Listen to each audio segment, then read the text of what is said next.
Selamat pagi, perkenalkan nama saya Azharah Nuraini dengan NIM 29 2023 071. Pada kesempatan kali ini, saya akan memaparkan secara singkat hasil tugas yang telah saya selesaikan, yaitu tugasnya membuat sebuah game menggunakan website Scratch.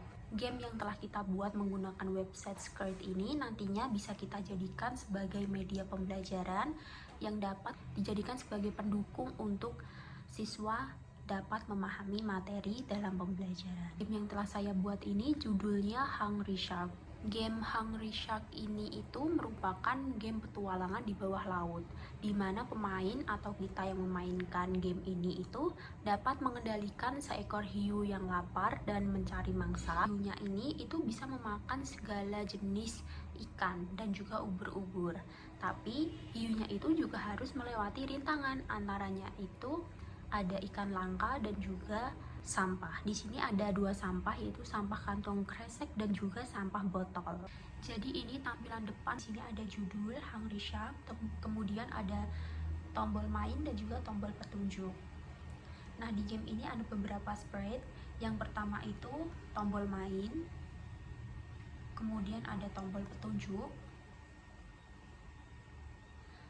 Nah, di dalam tombol petunjuk itu ada beberapa sprite lagi. Yang pertama itu ada tombol kembali di bagian pinggir, kemudian ada hiu,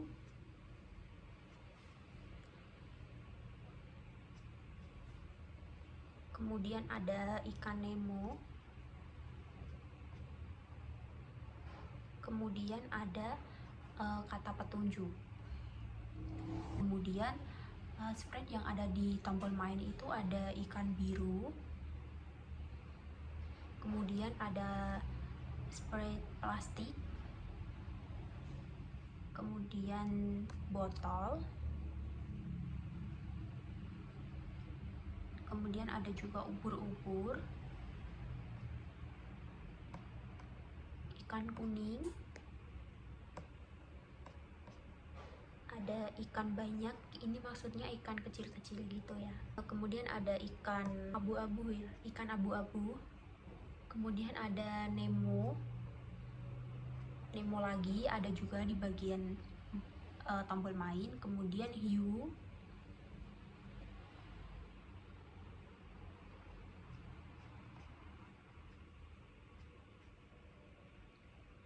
kemudian ada Nemo lagi. Jadi ini saya duplikat biar Nemonya itu jadi banyak, nggak satu aja gitu ya. Ada ikan biru lagi. Jadi ikan biru ini merupakan ikan langka ya, saya jadikan sebagai ikan langka. Kemudian ada kalimat kamu kalah dan juga sprite kata kamu menang. Sekarang kita akan lihat bagaimana cara memainkan game Hungry Shark. Sebelum memainkan gamenya, kita pencet dulu bendera hijau yang ada di atas untuk memulai game. Setelah kita pencet benderanya, kita mulai dulu dari bagian petunjuk. Nah, di bagian petunjuk ini memperlihatkan bagaimana cara bermain gamenya. Jadi kita makan aja ikannya biar dapat skor. Kemudian ada peringatan kalau hiu itu bisa makan ikan apa aja kecuali ikan langka dan sampah. Di sini kalau makan ikan langka maka skornya akan berkurang. Kalau dia bersentuhan dengan sampah maka akan langsung otomatis kalah. Langsung kita mainkan. Nah, di level pertama ini yang muncul ikannya hanya ikan Nemo dan ikan kecil-kecil, tapi ikan kecil-kecilnya itu tidak bisa dimakan karena saya jadikan sebagai background aja biar tidak terlalu sepi. Dan ada juga sampahnya, jadi sampahnya sudah muncul dari level pertama, tapi usahakan jangan sampai tersentuh sampah. Jadi kita makan ikan Nemo sampai skornya bertambah dan naik ke level 2.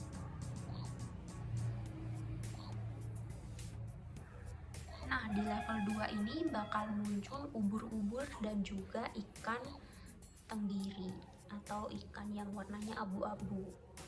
kita main, kita boleh makan si ubur-ubur Nemo sama ikan tenggirinya, tapi hati-hati jangan sampai tersentuh si plastik.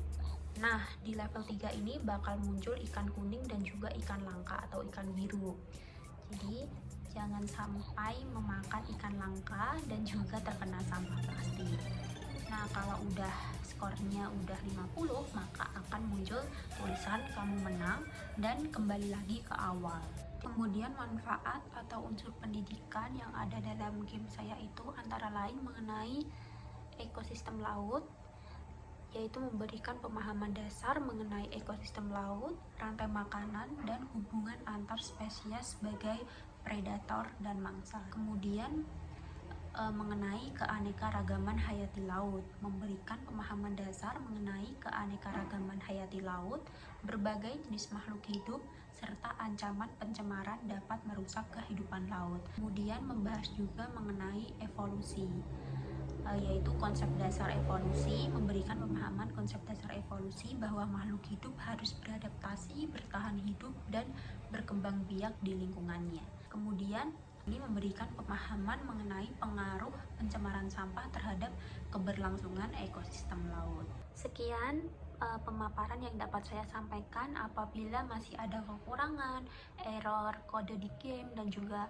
kesalahan kata dalam proses pemaparan, dan juga mungkin ada suara-suara yang mengganggu dalam proses saya memaparkan tugas saya mohon maaf, dan semoga game yang telah saya buat ini dapat bermanfaat dan dapat dijadikan sebagai media pembelajaran yang membantu proses pembelajaran. Terima kasih.